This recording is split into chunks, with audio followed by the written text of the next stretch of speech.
Le 13 mai, des professeurs, des étudiants, des collaborateurs et des amis ont participé à la célébration du centenaire du Studium Biblicum Franciscanum de Jérusalem, l'institution scientifique pour la recherche et l'enseignement académique de l'écriture sainte et de l'archéologie biblique. Des moments riches en partage.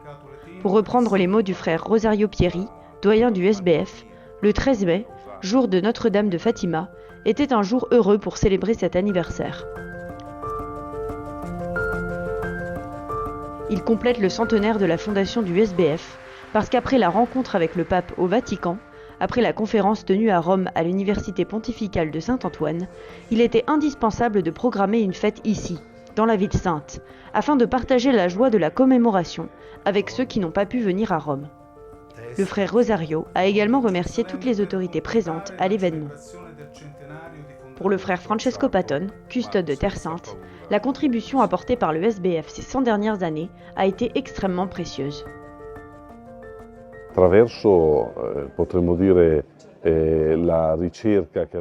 Les recherches archéologiques et linguistiques qui se sont développées au SBF ont permis de préserver l'étude de la Bible des dérives idéologiques. L'étude de l'archéologie et du contexte géographique et historique, ainsi que celle rigoureuse des langues bibliques, ont contribué à fournir une base très solide à l'exégèse et aussi à maintenir fortement unis l'aspect de la révélation et l'aspect de l'incarnation, c'est-à-dire le mystère de Dieu qui se révèle. D'une certaine manière, pour nous, frères mineurs, cela a été un peu de se sentir dans le sillon de l'amour de François pour la parole de Dieu et pour l'humanité de Jésus-Christ. Sa béatitude, le cardinal Pier Battista Pizzaballa, patriarche des Latins de Jérusalem, était l'un des étudiants du SBF. Ce furent mes 10 premières années, 10 années de premiers pas, si l'on peut dire, où j'ai étudié, comme tous les étudiants, l'écriture, l'archéologie. J'ai appris là-bas une méthode d'étude, ce qui est très important, mais de ces professeurs, j'ai surtout appris à unir l'étude à la vie. Très souvent, ces aspects sont séparés, et cela a été très décisif pour moi de découvrir leur synthèse. C'est ce qui m'a permis d'apprendre à faire ma propre synthèse, quelque chose que je fais encore aujourd'hui. Comme je l'ai dit à plusieurs reprises, nous avons besoin du Studium Biblicum qui, par le passé, a permis de réunir la foi, l'histoire et l'homme de manière scientifique. La fede alla storia e al luogo in maniera scientifica.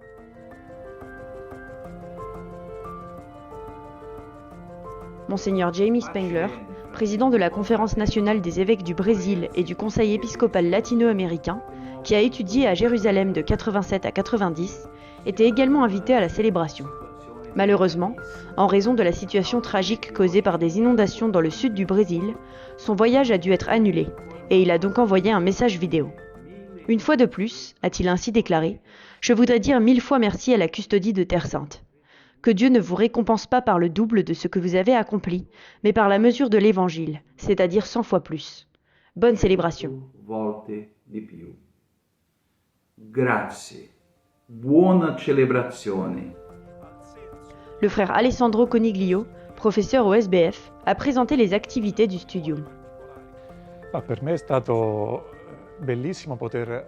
Pour moi, c'est merveilleux de pouvoir découvrir la tradition et l'histoire des productions scientifiques de nos ancêtres. Étant arrivé au SBF comme professeur il y a 10 ans, je ne connaissais que de manière un peu superficielle la vaste production fournie par les nôtres. D'abord archéologue, puis linguiste, exégète. Préparer cette synthèse, c'était un peu se replonger dans l'esprit qui a poussé nos premiers pères à fonder le SBF et à poursuivre ses recherches pendant plus de 100 ans. Le professeur Giuseppe Buffon, vice-recteur de l'Université pontificale de Saint-Antoine de Rome, s'est penché sur le thème du retour à Jérusalem et a retracé l'histoire de la fondation du SBF, en suivant notamment le lien avec les institutions ecclésiastiques et le rapport international avec Rome, et en soulignant les implications politiques et civiles d'une réalité qui, en partie grâce aux recherches archéologiques, a contribué à l'orientation des études exégétiques. Augustin Hernandez Fidales, le recteur de l'Université pontificale de Saint-Antoine de Rome, a quant à lui rappelé l'importance de l'engagement pour l'étude approfondie de la parole de Dieu qui a été réalisée ces dernières années. Il ne s'agit pas seulement de locuteurs de la parole, mais d'érudits attentifs et passionnés par l'écriture sainte. Le père Olivier Potillon, directeur de l'école biblique et archéologique française de Jérusalem, a également évoqué les relations fraternelles entre les deux institutions. Pour l'école biblique et archéologique française de Jérusalem, le Studium Franciscanum est vraiment une relation fraternelle. C'est ça qui est important, une relation fraternelle. Alors nous sommes un peu comme une sœur aînée, puisque nous sommes un peu plus vieux, mais une sœur aînée qui n'est pas jalouse, au contraire, qui se réjouit de voir sa jeune sœur se développer et porter du fruit. Nous voyons que nous avons de bonnes relations, une coopération dans le domaine archéologique et dans le domaine biblique. Et ça, c'est important, particulièrement aujourd'hui, pour l'intelligence de la foi. Lors de l'acte final de la célébration, le frère Rosario Pieri a présenté à tous une médaille commémorative. È stato un dono, senza dubbio, quello che stiamo vivendo. Abbiamo potuto ricordare il passato dello Studio Biblico Franciscanum. Ce que nous vivons actuellement est sans aucun doute un cadeau. Nous avons pu rappeler le passé de notre centre d'études afin d'y ouvrir de nouvelles perspectives et de poursuivre ses traditions.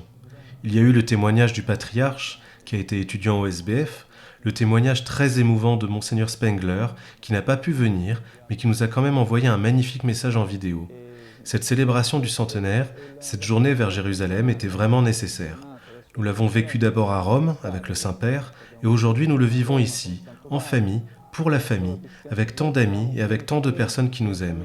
C'est le témoignage que cette grâce que nous avons tous reçue est une action de grâce à Dieu pour tous les dons qu'il nous a faits au cours de ces années, au cours de ce centenaire. Ringraziamento noi leviamo a Dio per tutti i doni che ci ha fatto in questi anni, in questo centenario.